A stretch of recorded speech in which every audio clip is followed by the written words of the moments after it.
let's get right to it and start off with soccer. We'll start off with the Euro Cup game because that's on deck first.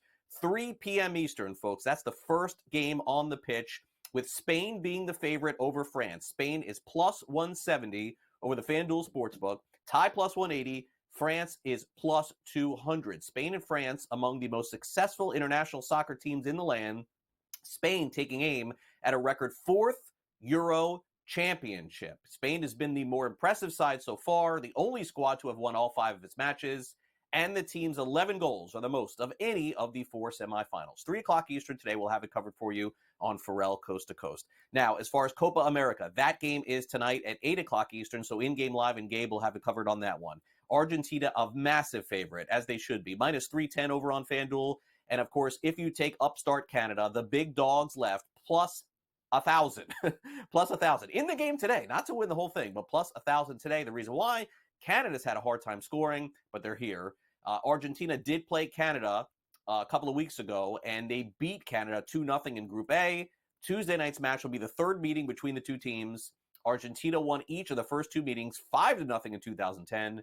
2-0 in the group stage. So needless to say, the winner will take on the winner of Uruguay-Colombia in the tournament final this coming Sunday. That sets the stage for a couple of matches today in soccer, but we'll dive a little bit more as to some of the betting opportunities with Kyle Bond from Sporting News in about 10 minutes from now.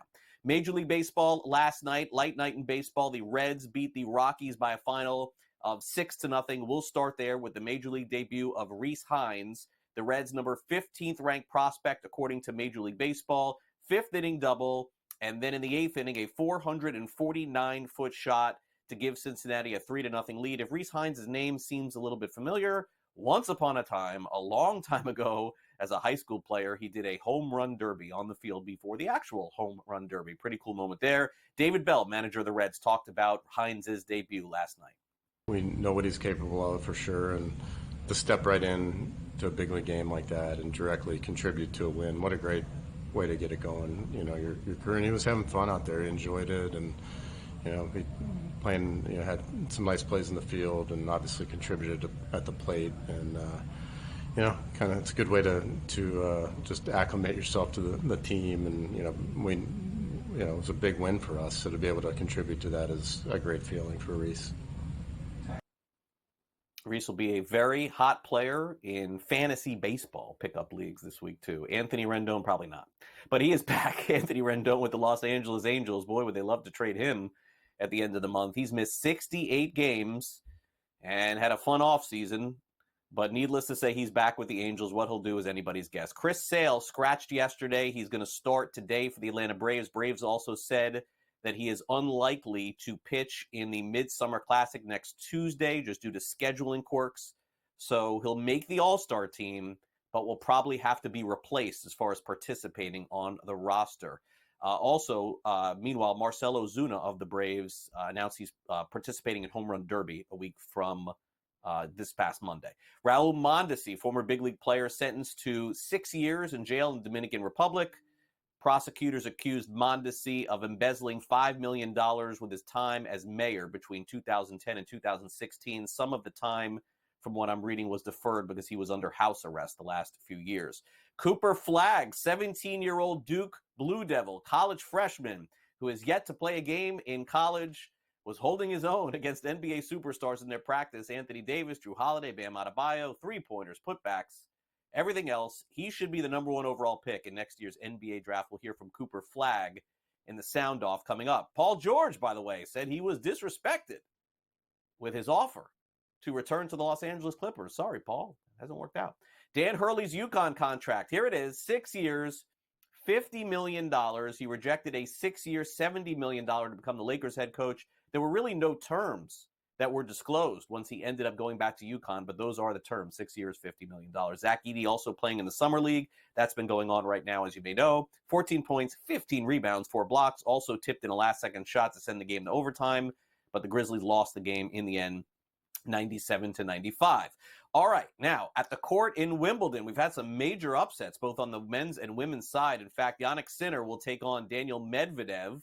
That is coming up. They're playing right now. Also, Carlos Alcaraz, one of the favorites to win, takes on Tommy Paul. But a bigger story yesterday was Novak Djokovic. He advanced at Wimbledon after beating Holger Rune and advancing to the quarterfinals, with everybody essentially booing Djokovic and rooting against him, which has pretty much been the case wherever he has gone. And Djokovic had some words for the crowd when he talked about that after the match. And to all those people that have chosen to disrespect the player, in this case me, have a good night. I don't accept it. No. I know they were cheering for Rune, but that's an excuse to also boo. Listen. I've been on the tour for more than 20 years, so trust me, I know all the tricks. I know how it works. It's fine, it's okay. I focus on the respectful people that have respect, that pay the ticket to come and watch tonight, and love tennis, and appreciate the players and the effort that the players put in here. I played in much more hostile environment, trust me.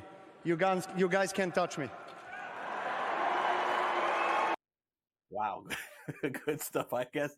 The Joker is truly the Joker going into the next round at Wimbledon. All right, this is a strange story, by the way, from soccer. This gentleman named Felix Weyer, who's a referee who served in a match-fixing ban back in soccer in 2005, is actually going to officiate Wednesday's Euro Cup semifinal game between England and the Netherlands. He was suspended 6 months in 2005 for accepting a bribe in a match between a couple of German clubs.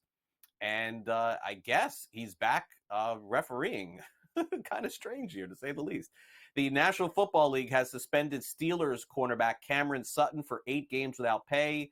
He violated the NFL's personal conduct policy. The league announced on Monday he'll be eligible to return late in October, Week 8, against the New York Giants. There was a warrant issued in March 7th after police responded to a call at his house where Sutton allegedly battered a woman before fleeing the scene, and he is not appealing the suspension. So the Steelers will be without him for the first half of the NFL season.